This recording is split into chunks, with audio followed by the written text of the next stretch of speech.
Otherwise, you're going to be storing it in your body and it's going to feel like you are emotionally and physically constipated. Maybe that's a very niche experience, I don't know, but I found that very interesting. Like, for example, if it was raining, what would you do? Obviously, it's not ideal, and you would probably rather it not be raining because it disrupts your plans and you're probably going to go outside and get your hair wet. But we can't control the weather. We can't tell the sky to stop raining. We have to just find the solution instead of trying to resist it. You're not going to resist the rain. You can't push it back into the sky. Just giving yourself that grace and extending a bit of loving kindness to yourself really helps when you're feeling self-doubt, because it shows you that you can look after yourself and that you can self-soothe. Everybody's like, he's no item. Please don't like him.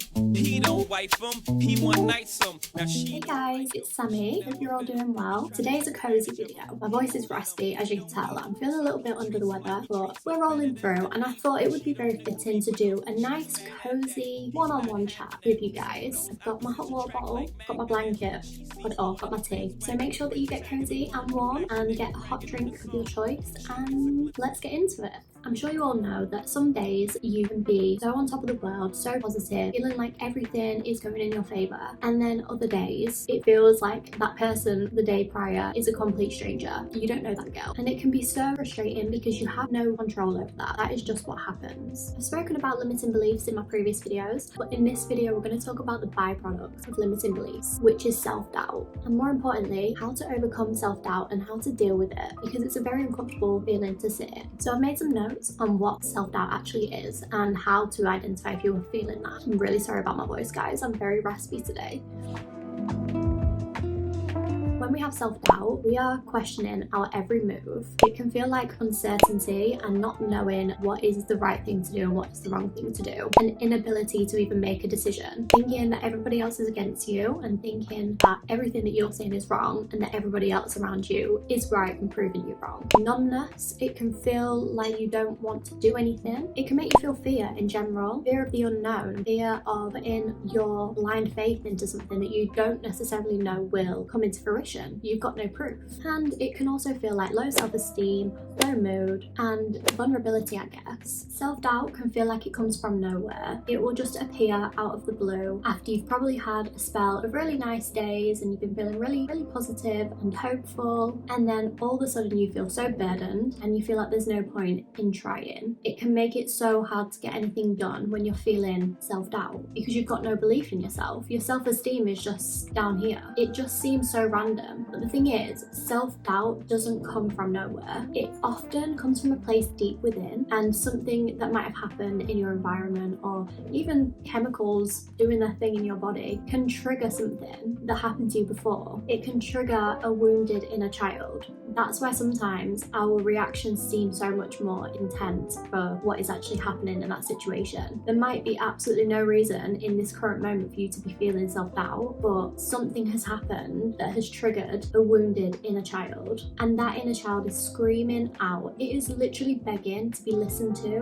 recognized, comforted, and even validated. Everybody's inner child is different and it has different needs, but what everyone has in common is the fact that everyone's inner child wants to be heard. Everyone's inner child has different internal cries. The first thing I want you to do when you're dealing with self-doubt is to just allow the emotions to flow through. The thing with emotions is that we can't control them necessarily. Emotions are begging, like our inner child, emotions are begging to be felt. If your emotions need to be felt, they will be felt, whether you like it or not. So whether you suppress them and feel like you can control them by not feeling them, they will eventually pop up somewhere down the line and you'll have to face them. So I find it a lot easier to just not resist the emotions that you're feeling. Like, for example, if it was raining, what would you do? Obviously it's not ideal and you'd probably rather it not be raining because it disrupts your plans and you're probably going to go outside and get your hair wet. But we can't control the weather. We can't tell the sky to stop raining. We have to just find the solution instead of trying to resist it. You're not going to resist the rain. You can't push it back into the sky. So what you do is you find a way to go about your day. You get an umbrella. You get a jacket and put it over your head if you don't have an umbrella. umbrella. You maybe wear something warmer. We've learned that that's so normal. We've learned that you have to find solutions to things like that, but why don't we feel the same way about our emotions? And the thing is, it is the exact same as your emotions. Your emotions cannot be controlled no matter how much you try. You can try to think positive when you're feeling sad, but that is ultimately going to lead you to feeling like you've suppressed your emotions and feeling like you've got a build-up that needs to be released, and it's not healthy. The best thing that you can do is to literally just not resist it and just allow these feelings to pass through. Secondly, you want to identify what has caused you to feel this way, because as much as it's probably not an external thing that is making the reaction and the feeling so strong, it's good to know the trigger point so that we can work from there and we can kind of work backwards and find out what the actual deeper trigger is. So for example, someone could have a joke with you and they could say, "Shut up, you're being annoying," and that could potentially trigger your inner child and hurt your inner child even more, because it remembers a time of being silenced when they were younger and how that made them feel. So that trigger, obviously it was something very small, but that can trigger so much more if you've not addressed the deeper meaning. I recommend to do some journaling around this. So once you've found out what the trigger actually was and rooted it back to a deeper reason, really explore that, go into it, go into how your inner child felt back then when they felt silenced and they felt like they couldn't speak because they were annoying. Put some like nice relaxing music on YouTube or something, like maybe some like frequency music, you know, where it's like sound bowls. Put something like that on, put your earphones in and really just delve deep into the wound and see if you can find a new perspective to that. It's so crazy because I was saying last week, and this is a bit TMI, so if you don't like TMI, skip forward a little bit, but basically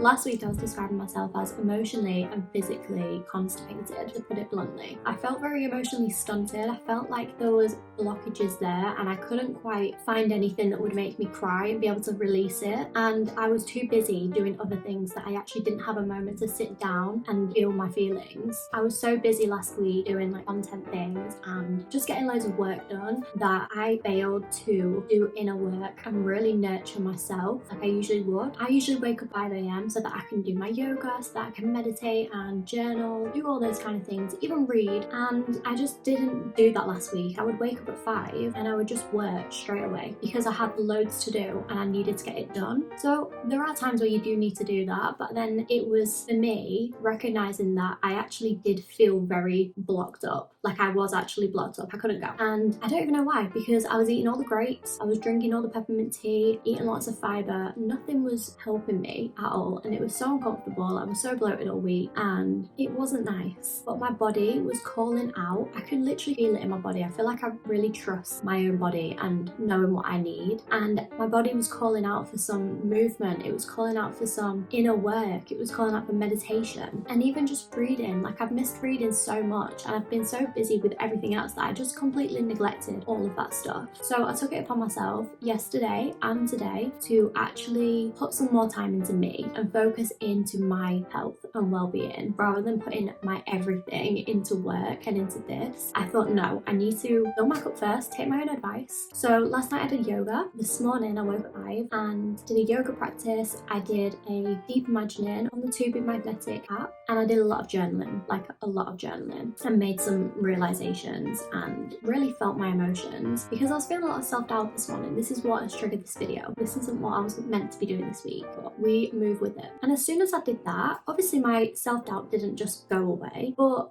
I felt so much lighter. And honestly, with that, I kid you not, I went to the toilet for like the first time properly in about 4 or 5 days. It was a big release and it was painful. This is definitely too much information, but it was quite cathartic, like just to see, not to see, to feel that all go, okay, we're changing the subject. But my point is, you have to feel these things and you have to journal about them and investigate them deeper. Otherwise, you're going to be storing it in your body and it's going to feel like you are emotionally and physically constipated. Maybe that's a very niche experience, I don't know, but I found that very interesting. So following on from my morning of self-care, I just had a new mindset. I'd just given myself a little bit more perspective on the situation, and I just said to myself, like, right, you're not feeling great today, you're filled with self-doubt and everything seems so much harder. Do the bare minimum. Literally just give yourself a list of things that you need to do. Not even a list, like a couple of things that you desperately, like, you actually need to get done today. So for for me, it was filming this and then like 2 or 3 other things that were really important to do with work. And I said to myself, this is all I'm going to do. Everything else is going to be bare minimum today because I'm not feeling 100%. I can't give my everything. We can't give 100% every single day, especially as women. So I gave myself that tiny little list and I've done them. Well, I'm like almost done once I finish this. Just giving yourself that grace and extending a bit of loving kindness to yourself really helps when you're feeling self-doubt, because it shows you that you can look after yourself and that you can self-soothe. You don't need to worry about the opinions of others or what other people tell you, or even what your own limiting beliefs tell you. You can detach from them and you can still get on with your day and get done what needs to be done, but still look out for yourself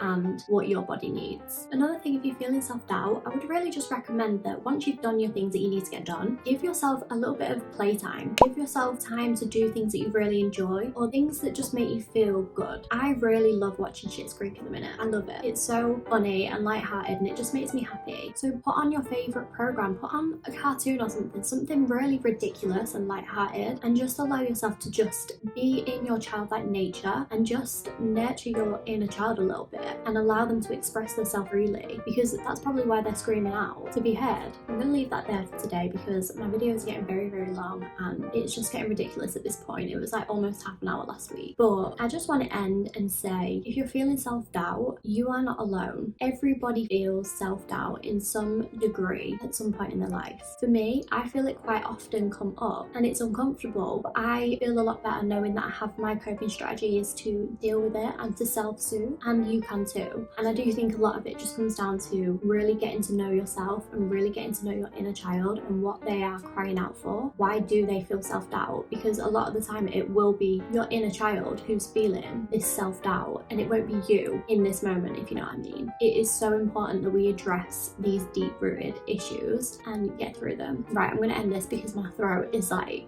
it's just gone.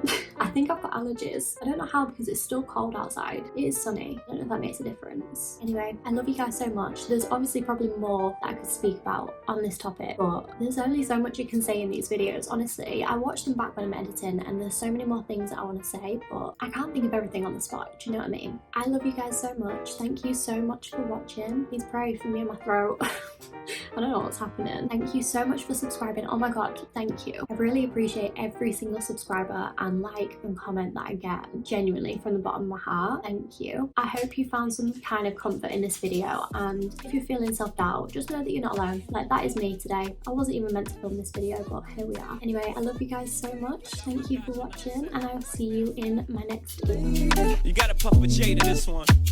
Can't roll a blunt up to this one, boy. So contagious, I can't take it.